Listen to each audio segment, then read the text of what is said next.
नमस्कार दोस्तों पवन सिंह काराकाट के क्षेत्र के बारे में क्या विकास के बारे में क्या बातचीत करने वाले हैं। वीडियो को एंड तक देखिएगा। नए तो मेरे चैनल को सब्सक्राइब कर लो। चलिए वीडियो स्टार्ट करते हैं। पवन सिंह क्या बातचीत कर रहे हैं क्षेत्र के बारे में। क्षेत्र में शिक्षा की क्या व्यवस्था है, इलाज की क्या व्यवस्था है, ये सब ठीक करना पड़ेगा ना भैया। ये हमको करना होगा, आपको करना होगा, हम सब मिल के करेंगे। क्या कहना चाहते हैं? जैसे कि आप कहें कि मोदी काम कर रहे हैं, लेकिन मोदी के नाम पर यूज करते हैं, मोदी के नाम पर यूज करते हैं।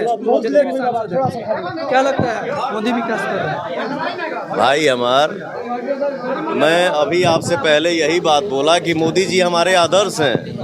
मैं मोदी जी का सम्मान करता हूं। हमारा देश विकास कर रहा है, हमारे देश का नाम दुनिया में हो रहा है मोदी जी के चलते।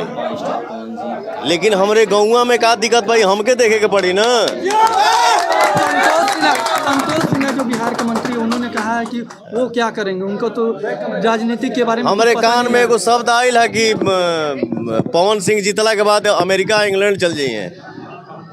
तो मैं आपसे बता दूं कि पवन सिंह अब हूँ जमीन पे सूते वाला आदमी हमें, ठीक ना। हमके बेड पसंद ना है, हमके माटी पसंद है, हम माटी पर रहीला।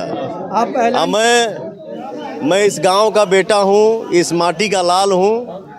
पवन सिंह विजयी होने के बाद यहीं पे घर बनाएगा, यहीं पे रहेगा और अपने जनता के साथ रह के सोच के समझ के हर विकास का काम करेगा। जिस तरह से आप कह रहे हैं कि जीतने के बाद सबसे पहला निर्णय क्या रहेगा, सबसे पहला काम क्या रहेगा जीतने के बाद पहला काम क्या रहेगा आपका? जीतने के बाद एक ही काम थोड़ी है, एक ही काम नहीं है। देखिए, जैसे आपने बोला, आपने सवाल किया, मैं बहुत ज़्यादा बातें नहीं करता हूँ। अगल बगल बाएं दाएं आप हमारे आरा में ही देखिए ना कितना विकास हुआ है। मैं अभी काराकाट लोकसभा क्षेत्र घूम रहा हूँ भैया चाचा। इस क्षेत्र में यहाँ के गांव घर का रोड तक सही नहीं है।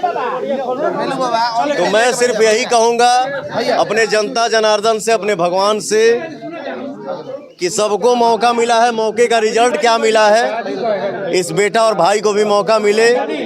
देखिए क्या होता है।